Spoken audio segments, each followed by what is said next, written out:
안녕하세요. 예, 오늘 다뤄볼 사건은 뭔가요? 네, 미국에서요. 19살의 징역 100년형을 선고받고 30년째 복역 중인 한인 장기수가 있습니다. 바로 앤드루 서. 징역 100년. 그 네. 얘기는 그냥 감옥에서 계속 살아라.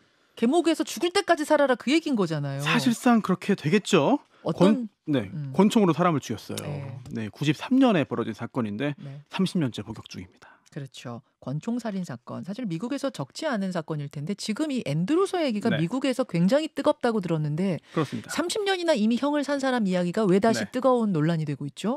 최근에 다시 사면 얘기가 나오기도 했는데요. 네. 하지만 그게 전부는 아니에요. 처음부터 이 사건을 다시 들여다보니까 네. 이상한 부분도 있고요. 또 무엇보다 앤드루가 살인을 저지르기까지의 그 과정, 이민의 역사도 들어있고요. 또한 그 정말 믿기 힘들 정도로 파란만장한 일들을 겪었습니다. 네. 오늘 이 이야기를 듣고 나면 이게 단순한 살인은 아니구나 예. 이런 생각도 할 수 있을 것 같아요. 그래서 미국 사회에서 지금 이제는 가석방 해주자라는 요구가 폭발하고 있는 이 사건 들어가 보겠습니다. 어디서부터 얘기를 풀어가야 해요? 30년 전으로 가죠. 예. 1993년 9월입니다.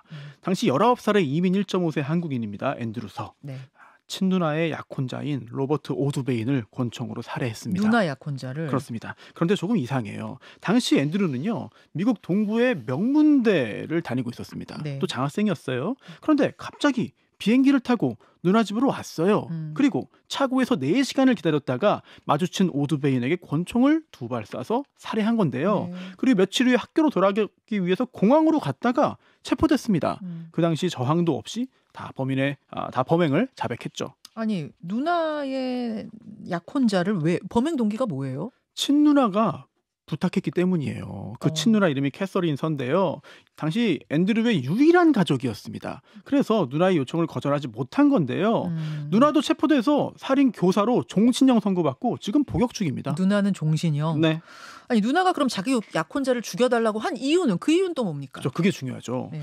이게 이민 1.5세라고 말씀드렸잖아요. 네. 그 이야기부터 차근차근 밟아가야 됩니다. 자, 앤드루의 아버지는요. 한국의 군 장교였어요. 고위 장교였어요. 그리고 어머니는 약사였습니다. 네. 부모 직업을 봐도 알 수 있듯이 70년대 초에 서울의 고층 아파트에 살던 유복한 가정이었어요. 예. 그런데 사고가 벌어집니다. 무슨 사고예요? 앤드루가 2살이던 75년에요. 앤드루의 형이 그만 아파트에서 떨어지고 맙니다. 뇌사 상태에 빠졌어요. 예. 그리고 얼마 뒤에 인공호흡기를 제거하고 세상을 떠났는데요. 아이를 잃은 슬픔과 죄책감에 가정 불화가 생겼고 결국 이들 부부는 새 출발을 위해 한국 생활을 정리하고 미국으로 떠났습니다. 우리 이민 가서 좀 새롭게 네. 시작하자. 그렇습니다. 근데 미국 생활이 만만치 않았던 거죠. 그렇죠. 시카고에 자리 잡고 가게를 열었는데 이 부모가 영어를 거의 하지 못했습니다. 네. 당연히 고생스러웠겠죠. 그렇죠. 반면 아이들은 어린 나이에 갔기 때문에 영어를 또 금방 익혔어요. 그래서 부모가 오히려 영어를 할 줄 아는 아이들에게 많이 의지했다고 하는데요. 특히 반항적이기도 하고 또 여러 사건 사고가 있었던 누나와 달리 이제 성실하고 착실하고 공부도 잘하는 앤드류에게 더 큰 기대를 했고 또 눈에 보일 정도로 편애를 했다고 해요. 누나는 사랑받지 못하고 동생은 아주 많은 네. 사랑을 받고. 그렇습니다. 누나는 또 그러다 보니까 더 계속 겉돌았는데요. 예. 반면 앤드류는 모범생으로 컸습니다. 새벽부터 아버지와 함께 이제 가게에 드릴 물건 사러 가고 학교 끝나고 오면 가게도 같이 보고 어릴 때부터 부모의 통역사 겸 말동무 역할까지 했는데 그러다가 안타깝게도 앤드류가 11살 때 아버지가 암에 걸렸습니다. 그런데 이 당시 앤드류가요. 얼마나 극진히 아버지를 간호했는지 지역신문에 기사가 나왔어요. 지금 화면에 보여드리고 있는 저 기사. 네네, 조금 그렇습니다. 전에는 가족 사진 보여드렸어요. 네네. 밤이나 낮이나 아버지 곁을 지켰고 또 아버지가 도움이 필요할 때 바로 달려가기 위해서 네. 잠잘 때 밤에 아버지와 자기 자신을 끈으로 묶어놓고 잤을 정도입니다. 아이고 효자네. 보통 사람이 아닌 거죠. 네, 하지만 그런 노력에도 아버지는 결국 세상을 떠났습니다. 아니 안 그래도 힘든 이민 생활인데 이제 아버지마저 돌아가셨네요. 그렇습니다. 그런데 평소 아버지와 좀 충돌했던 누나는 그렇게 슬퍼하지 않았다고 하는데요. 그리고 이제 약사였던 어머니가 이제 가족을 돌봐야 되잖아요. 그렇죠. 미국에서 자격증을 취득하려고 노력했지만 영어의 벽을 넘지 못하고 계속 실패했습니다. 그래서 세탁소를 하게 됐는데요. 의지할 곳 없이 혼자 아이를 길러야 됐던 어머니의 스트레스가 심했을 거예요. 그래서 당시 겨우 11살이었던 앤드류가 학교 갈 때 제외하고도 늘 엄마 곁을 지키고 도왔습니다. 세탁소에서 네. 엄마 돕는 11살짜리 아이. 그렇죠. 하여튼 불행이 계속 이어지고 이러니까 진짜 힘들었겠네요, 이 가족. 그렇습니다. 그런데요. 여기서 더 큰 불행이 닥칩니다. 어떤 거요? 아버지가 돌아가신 후 2년 뒤에요. 이제 앤드류는 13살입니다. 네. 학교에서 집으로 돌아와 보니까 집 앞에 경찰차가 쫙 깔려 있는 겁니다. 알고 봤더니 세탁소에 있던 어머니가 이제 살해당했습니다. 네, 흉기에 무려 35차례 찔려서 끔찍하게 사망했습니다. 35차례 찔렸다고요? 그렇습니다. 범인이 누구예요? 못 잡았어요. 그때도 못 잡았고 40년 가까이 지난 지금도 여전히 미제 상태입니다. 아니 그러면은 앤드류하고 캐서린은 그때부터 이제 고아가 된 겁니까 미국에서? 그렇죠. 그리고요. 13살에? 네네. 앤드류는 13살이었고요. 누나는 그때 고등학교를 갓 졸업했는데 네. 남자친구가 들어와서 함께 네. 집에 살기 시작했어요. 예. 그리고 어머니의 유산으로 클럽을 차리고 함께 운영도 했습니다. 어머니가 많이 모아 놓으셨구나 부지런히. 뭐 세탁소 하면서. 아주 많지는 않지만 그래도 뭐 하나 차릴 정도는 됐군요. 그래서 앤드류가요. 이때부터 이제 하나 남은 혈육이 누나잖아요. 누나에게 의지하면서 학창 시절을 보내게 됐고요. 예. 공부를 잘했어요. 예. 명문 고등학교에 진학을 했고 풋볼팀에서 활약했고 또 백인 학생이 대부분인데도 학생회장을 맡을 정도였거든요. 예. 근데 집에서는 그렇게 행복하지 못했습니다. 왜요? 왜? 부모님이 살던 집을 차지하고 멋대로 클럽을 차린 누나와 남자친구. 여기에 대한 불만도 이제 있었고요. 네. 특히 이 누나 남자친구인 로버트 오드베인 누나를 자주 때렸습니다. 그래서 앤드류와도 서로 이제 갈등이 있었어요. 갈등이 있어. 그럼 이때부터 쌓인 갈등이 폭발해갖고 앤드류가 그 남자친구 그 약혼자를 죽인 거예요? 사실 또 그게 직접적인 이유는 또 아닙니다. 또 얘기가 또 이제 이어지는데요. 예. 앤드류가 고등학교 마치고 이 동부의 명문대에 전액 장학금으로 입학을 해서 집을 떠났잖아요. 네. 그리고 19살이던 대학교 2학년 때 누나의 연락을 받고 집으로 돌아온 게 된 거예요. 누나는 왜 갑자기 오라고 전화했어요? 그게 중요하죠. 도대체 왜 돌아오라고 했느냐. 누나는요. 충격적인 말을 합니다. 뭐라고요? 약혼자 오드베인이 나를 학대하고 있고 그리고 또 어머니가 남긴 유산을 도박으로 탕진했다. 근데 이게 끝이 아닙니다. 그럼요. 결정적으로 이런 말을 합니다. 6년 전에 우리 엄마를 죽인 사람이 바로 오드베인이다. 그러니까 제발 죽여달라. 이렇게 부탁을 합니다. 칼로 뭐 35번 정말 난자해서 어머니를 살해한 그 사람 못 잡은 범인이 사실은 내 남자친구였어? 약혼자였어? 그렇습니다. 사실 당시 이 엄마 살인 사건 당시에 누나와 오드베인도 용의선상에 있었어요. 하지만 알리바이가 있었기 때문에 둘 다 풀려났습니다. 서로 알리바이 대줬군요. 맞습니다. 같이 있었다고. 오드바이는 누나의 알리바이 만들어주고 네, 누나는 또 오드바이의 알리바이를 대줬기 때문에 둘 다 힘이 벗었거든요. 예. 그때 왜 죽인 거예요? 엄마를 왜 살해한 거예요? 네. 그때 누나가 이렇게 실토했어요. 당시에 빚이 많았던 오드베인에게 이렇게 말했다. 우리 엄마 죽으면 돈 걱정 안 하게 될 거야. 그랬더니 오드베인이 이렇게 대답했다는 거예요. 그럼 내가 알아서 할게. 그리고는 엄마가 살해당했다. 네. 아까 우리 엄마를 살해하자라고 한 건 아닌데 오드베인이 살해를 했다. 그러면은 캐서린은 신고를 바로 해야죠. 왜 안 한 거예요? 그게요. 앤드류에게 이렇게 말을 했어요. 무려 66번 66회나 전화해가지고 설득한 건데요. 내가 그때 오드베인 알리바이를 대줬잖아. 오드베인이 진범이라고 하면은 나도 걸려 들어간다. 그래서 경찰에 말하지 말아라 라고 설득을 했고 앤드류는 누나를 불쌍한 피해자로 생각하고 다 믿었기 때문에 신고를 안 했습니다. 다른 생각할 수 없었다고 말했어요. 심지어 누나는요 앤드류에게 권총을 줬습니다. 그리고 도망가라고 항공권까지 사서 줬어요.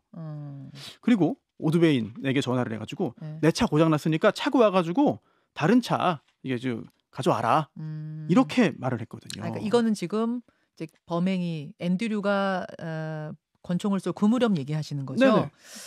자, 그러니까 이제 약혼자가 지금 이렇게 나를 못 살게 하니 이제 이렇게 해달라라면서 누나가 권총을 줬어요. 그럼 처음부터 끝까지 누나가 계획한 거 아니에요? 그렇죠. 맞습니다. 그리고 앤드류가 누나 말대로 차고에 기다리고 있다가 오드베인에게 권총을 쏴서 살해했고요. 공항에서 체포되고 이런 말을 했어요. 내가 오드베인 살해했다. 자백을 바로 했어요. 네. 오드베인이 어머니 살해했고 누나 학대했기 때문이다 라고 말을 했고요. 오드베인 장례식 직후에 누나도 체포됐습니다. 그런데 누나는요. 보석금 내고 풀려났다가 이제 선고 전에 재산 챙겨가지고 도망갔어요. 그래서 6개월 동안이나 도망 다니다가 하와이에서 붙잡혔습니다. 그래서 종신형이 나왔군요, 누나는. 네, 그런 것도 이제 영향을 준 것이고요. 그러면 도대체 누나가 오드베인을 죽이라고 한 진짜 이유가 도대체 뭐냐? 학대당했다면서요. 그렇긴 한데 사실 오드베인이 어머니를 살해했다. 거기에 대한 증거가 명확하게 없었습니다. 재판받는 과정에서 나오지 않았거든요. 그리고 이제 앤드류에게 이제 살해해달라고 얘기하기 얼마 전에 오드베인이 사망하면 큰 돈을 받는 보험에 가입했어요. 이제 25만 달러, 당시 그 하나로 3억 3천만 원 정도인데요. 그리고 그 보험금을 자신이 받도록 했습니다. 결국 돈을 노린 거 아니냐. 아, 그러니까 앤드류 입장에서는 우리 누나를 학대하기도 하고 네. 우리 어머니를 살해하기도 했다니 이 오드베인을 내가 복수해야겠구나라는 생각으로 권총을 잡았지만 네. 나중에 알고 보니 누나가 오드베인의 보험금을 타게 네. 돼 있었다. 그럼 오드베인이 어머니 살해한 것도 정확치 않다는 얘기네요. 그렇죠. 그리고 이제 시간이 한참 지난 다음에 감옥에 있던 앤드류가 이런 말을 합니다. 뭐라고요? 난 지금은 이렇게 생각한다. 누나가 어머니를 살해했을 것이다. 네. 정황을 볼 때 누나가 당시에 10억 원이 넘는 하나로 10억 원이 넘는 그 유산을 차지하기 위해서 범행을 저질렀을 수밖에 없다. 이렇게 말을 한 건데요. 하지만 그 역시 입증할 증거는 없어요. 어머니 살인 사건은 계속해서 미제 상태입니다. 어쨌든 남매가 모두 평생을 감옥에서 보내게 됐는데 그런데 그 사면 청원이 앤드류 사에 대해서 여러 번 있었다면서요, 미국 사회에서? 예, 그렇습니다. 2002년, 17년, 2020년에 해서 이번이 4번째인데요. 사실 그 앤드류 서는 징역 1심에서 징역 100년형을 받았고 이제 검사는 사형을 이제 구형했습니다만 2심에서는 80년으로 이제 줄어들었어요. 그래서 징역 80년형을 살고 있는 그런 상황이고 누나는 중죄인을 이제 수감하는 교도소에 있는데 지금 현재 교도소 내에 정신병원에 있는 것으로 알려져 있습니다. 그래요. 자, 이런 상황에서 앤드류가 자기 잘못을 다 인정하고 있잖아요. 그리고 또 기회가 주어지면 사회에서 도움되는 일을 하고 싶다 이런 입장이기도 하고 또 이민 사회에서 벌어진 일이기 때문에 한인 사회 차원의 구명 활동도 계속되고 있어요. 실제로 이민 가정에서 연이어 비극적인 일이 닥쳤고 또 그 영향으로 10대 이 남매에게 영향을 줬을 것이잖아요. 게다가 당시 어린 앤드류가 유일한 혈육인 누나의 지시를 받았기 때문에 그 부분도 참작해야 된다. 그리고 무엇보다 앤드류가 죄를 뉘우치고 모범적으로 수용 생활을 하고 있습니다. 사회에서 다시 한번 기회를 갖도록 해주는 게 옳지 않겠느냐 이런 입장들을 밝히고 있는 것이죠. 결국은 주지사가 최종 결정을 하는 거라면서요? 그렇습니다. 지금 그 결정을 기다리고 있거든요. 지지하는 사람들이 많아요. 그래서 최근에 앤드류가 이제 중범죄자 수감하던 교도소에서 석방합동 죄수 수감하는 이제 등급이 낮은 곳으로 이제 갔거든요. 이게 희망적인 거 아니냐라는 해석이 있고요. 또 반면 이거 잔혹한 범죄다. 누나와 함께 한 거다. 이렇게 보면서 이거 안 될 것이다라고 보는 입장도 있죠. 김현정의 뉴스쇼는 시청자 여러분의 참여를 기다립니다. 구독과 좋아요, 댓글 잊지 않으셨죠? 알림 설정을 해두시면 평일 아침 7시 20분 실시간 라이브도 참여하실 수 있습니다.